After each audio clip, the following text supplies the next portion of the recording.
Film की शुरुआत होती है और हम एक लड़की को देखते हैं जो कि समुद्र में बहकर एक आइलैंड के किनारे पर आ गई थी। इस लड़की का नाम जैन होता है और इसके साथ इसका फ्रेंड ब्रैड भी यहाँ बहकर आ गया था। वो उसके पास जाकर उसे चेक करती है तो पाती है कि वो बुरी तरह से जख्मी था और कुछ ही देर में वो मारा जाता है। ये देखकर वो काफी परेशान हो जाती है और बाद में उसकी बॉडी को वहीं पर छोड़कर वो उस आइलैंड को एक्सप्लोर करने लगती है। लेकिन इस आइलैंड पर कोई भी नहीं होता, ये पूरा आइलैंड सुनसान था, यानी कि ये लड़की यहाँ पर फंस चुकी थी।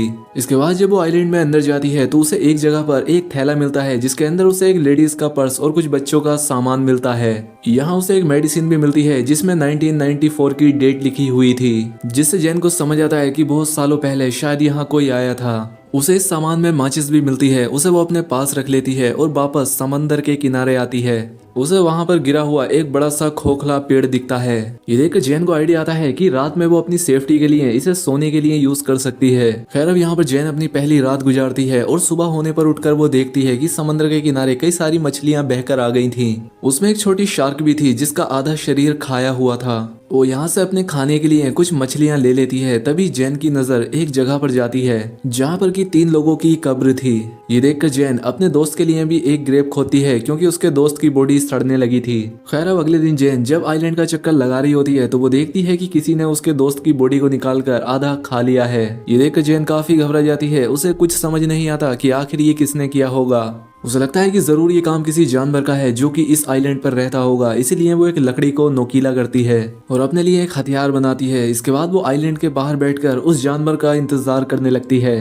खैर अब रात हो जाती है और अब जैन को नींद आने लगती है, लेकिन वो जानवर अभी तक यहाँ नहीं आया था। अब अगले दिन जैन की आंख खुलती है और वो समंदर में एक सूटकेस को देखती है। वो सूटकेस को लेने के बारे में सोचती है, इसलिए वो समंदर में जाकर उस सूटकेस को ले लेती है। तभी उसे नीचे कुछ महसूस होता है, इसलिए वो नीचे जाकर देखती है तो यहाँ पर उसे एक बड़ा सा होल दिखता है, जिसे देखकर वो काफी हैरान हो जाती है। खैर अब वो बाहर आकर उस सूटकेस को खोल कर देखती है। उसके अंदर उसे कुछ जूते और कुछ कपड़े मिलते हैं जिन्हें वो पहन लेती है। जब रात होती है तो जैन उस सामान को चेक करने लगती है और उसे उसमें कुछ फोटोज दिखते हैं। वो उन्हें देखने लगती है और समझ जाती है कि यहाँ पर कोई फैमिली छुट्टियां बिताने के लिए आई थी, जिसमें एक कपल और उनके 2 बच्चे थे। तभी जैन के ऊपर से एक प्लेन गुजरता है। ये देखकर जैन अपनी फ्लेयर गन चलाती है, लेकिन इसका कोई फायदा नहीं होता क्योंकि तब तक वो प्लेन जा चुका था। जब फ्लेयर गन की वो बुलेट नीचे आ रही होती है तभी जैन देखती है कि उसकी परछाई में उसे कोई क्रीचर दिखाई देता है। ये देखकर वो काफी घबरा जाती है और आइलैंड की तरफ भागने लगती है और एक जगह पर जाकर छिप जाती है। वो क्रीचर यहाँ आकर जैन को ढूंढने लगता है। इससे जैन और भी डर जाती है और आज की रात इसी तरह से बीत जाती है। अब अगली सुबह जैन फिर से उन्हीं फोटोज को देख रही होती है और वो एक फोटो में 2 चमकती हुई आंखों को नोटिस करती है, जिससे वो समझ जाती है कि ये वही क्रीचर है जिसे मैंने कल देखा था और शायद इसी ने इस फैमिली को मारा होगा। ये देखकर जैन और भी ज्यादा डर जाती है और अब वो किसी भी तरह से इस आइलैंड से निकलना चाहती थी। अब इसके बाद वो सूटकेस को खोलती है और उसमें अपनी लाइफ जैकेट डालती है ताकि उसके सहारे वो तैरकर यहाँ से बाहर निकल जाए। इसके बाद वो सूटकेस में बैठकर यहाँ से निकलने की कोशिश करती है, लेकिन वो सूटकेस पलट जाता है। अब उसका ये प्लान फेल हो चुका था, इसलिए वो वापस उसी आइलैंड पर आ जाती है। लेकिन अब उसे उस क्रीचर से बचने के लिए कोई सेफ जगह चाहिए थी, इसीलिए उसे वो गिरा हुआ पेड़ दिखता है। क्योंकि उसमें एक बड़ा सा होल था, इसीलिए वो आज रात उसी में सोने का डिसाइड करती है।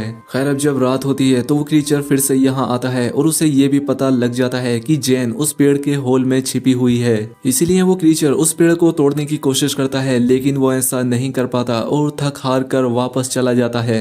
अगली सुबह जैन उस पेड़ से बाहर निकलती है और देखती है कि उस क्रीचर ने कल रात इस पेड़ पर कई वार किए थे, जिससे वो काफी डैमेज हो गया था। इसके बाद वो उससे बचने के लिए एक नया प्लान बनाती है। वो समंदर से कुछ बड़ी मछलियां पकड़ती है और उन्हें वहीं एक पेड़ पर टांग देती है। उसका प्लान था कि जब रात में वो क्रीचर यहाँ आएगा तो वो इन मछलियों को खाकर वापस चला जाएगा और इससे उसकी जान बच जाएगी। अब जैन अगली सुबह उठकर देखती है कि उसका ये प्लान काम कर गया। उस क्रीचर ने यहाँ आकर उन मछलियों को खा लिया था, जिससे जैन की जान बच गई थी। तभी जैन की नजर समंदर के किनारे पर जाती है जहाँ किसी की बॉडी बहकर आ गई थी। ये देखकर वो उस बॉडी के पास जाती है और देखती है कि ये बॉडी काफी सड़ चुकी थी। ये देखकर उसके मन में एक आइडिया आता है और वो इस बॉडी को भी वहीं पेड़ पर लटका देती है ताकि वो क्रीचर उस बॉडी को ही आकर खाए और चला जाए। अब उसके लिए यहाँ सरवाइव करना काफी मुश्किल हो गया था। आज रात के लिए उसने यहाँ पर एक गड्ढा बनाया था जिसमें जाकर वो छिप जाती है और उस क्रीचर के आने का इंतजार करती है। जब रात होती है तो वो क्रीचर यहाँ आता है और जैन पहली बार उस क्रीचर को देखती है। वो उस क्रीचर को देखकर काफी डर जाती है क्योंकि वो काफी खौफनाक था। अब वो यहाँ आकर उस बॉडी को खा जाता है। तभी जैन को अपने पास से कुछ आवाजें आती हैं और जैसे ही वो देखती है तो उसे वहाँ उस क्रीचर के पैर दिखाई देते हैं। ये देखकर वो और भी ज्यादा घबरा जाती है लेकिन किसी तरह से खुद को कंट्रोल करती है। अब अगली सुबह जब जैन उठती है तो वो अपने लिए एक सेफ जगह चाहती थी। अब क्योंकि उसने उस क्रीचर की हाइट देख ली थी इसीलिए वो अपने लिए पेड़ के ऊपर एक झूला तैयार करती है ताकि वो क्रीचर उस तक ना पहुंच सके। इसके बाद वो उस झूले में जाकर बैठ जाती है। खैर अब जब रात होती है तो वो क्रीचर फिर से यहाँ आता है और उसे यहाँ जैन के होने का एहसास हो जाता है। इसलिए वो उस झूले वाले पेड़ को जोर जोर से हिलाने लगता है जिससे वो झूला टूट जाता है और जैन नीचे गिर जाती है। अब वो क्रीचर जैन का पीछा करने लगता है और जैन अपनी जान बचाकर भागने लगती है। तभी जैन देखती है कि वो क्रीचर जमीन से ज्यादा तेज पानी में दौड़ रहा है और वो पल भर में उसके सामने आकर खड़ा हो जाता है। लेकिन जैन अपने उस लकड़ी के औजार को उस क्रीचर के पेट में घुसा देती है। वो क्रीचर जैन को उठाकर पानी में फेंक देता है और जैन खुद को किसी तरह से संभालती है। जैन देखती है कि वो क्रीचर यहाँ से जा चुका है और अब वो पानी से बाहर आ जाती है और वहीं एक पेड़ पर जाकर छिप जाती है। अगली सुबह जब जैन उठती है कि उसका पैर काफी जख्मी हो चुका था इसलिए वो खुद को साफ करने के लिए समंदर में जाती है। जब वो यहाँ नहा रही थी तभी उसकी नजर दूर एक राफ्ट पर जाती है जिसमें उसके दो दोस्त थे जो कि किसी तरह से सरवाइव करके यहाँ आ गए थे।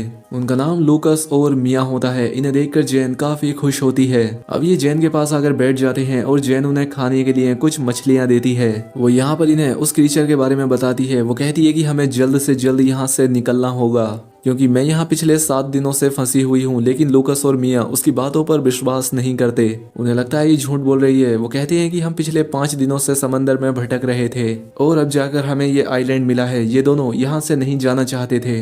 अब जैन उन्हें वो तस्वीरें भी दिखाती है जिनमें वो क्रीचर साफ दिखाई दे रहा था लेकिन फिर भी वो दोनों यहाँ से नहीं जाना चाहते थे। जैन समझ जाती है कि ये उसकी बात नहीं मानेंगे। अब इसीलिए वो इनसे छिपकर इनकी राफ्ट लेकर यहाँ से भागने का प्लान बनाती है। वो उनकी राफ्ट लेकर यहाँ से निकलने की कोशिश करती है लेकिन वो दोनों इसे पकड़ लेते हैं। मिया जैन पर अटैक कर देती है जिससे वो बेहोश हो जाती है। जब उसकी आंख खुलती है तो वो खुद को बंधा हुआ पाती है और अब रात हो चुकी थी इसीलिए वो लूकस को मनाकर उसे खोलने के लिए कहती है लेकिन लूकस और मिया उसकी कोई बात नहीं सुनते। इसके बाद मिया उस आइलैंड पर घूमने के लिए जाती है और लूकस वहीं जैन के पास रुकता है। इधर जब मिया वॉक कर रही थी तो वो क्रीचर पानी से निकलकर उस पर अटैक कर देता है। उसकी आवाज सुनकर लूकस तुरंत वहां पर जाता है लेकिन वो क्रीचर मिया को पानी में खींचकर ले जाता है और उसे मार देता है। ये देखकर लूकस बहुत डर जाता है।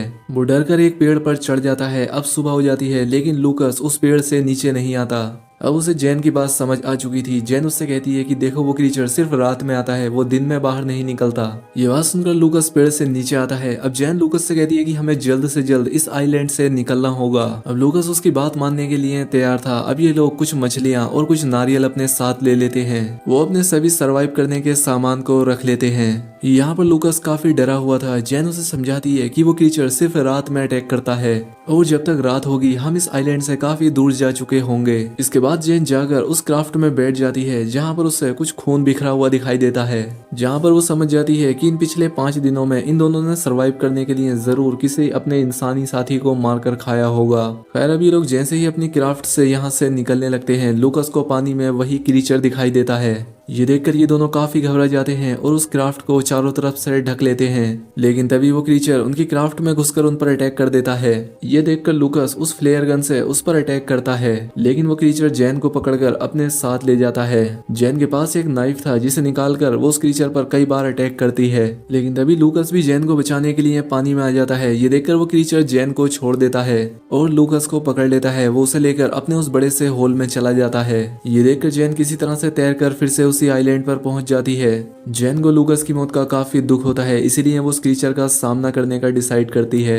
इसके बाद वो वहां पड़ी लकड़ियों से कई सारे नुकीले हथियार बनाती है, लेकिन ये औजार उससे कम नुकीले लगते हैं, इसीलिए वो वहां की ग्रेव को खोदती है और उसमें से कंकाल को निकालकर उनसे काफी नुकीले हथियार बनाती है। वो उस क्रीचर को आग में जलाने का प्लान बनाती है, इसीलिए वो वहां पड़ी सूखी झाड़ियों को इकट्ठा करती है और उनसे एक घेरा बनाती है। अब उसने अपने ट्रैप को तैयार कर लिया था। खैर अब कुछ देर के बाद रात होती है और वो क्रीचर यहाँ आता है, वो भी उसी जगह पर जहाँ उसने ट्रैप लगाया था।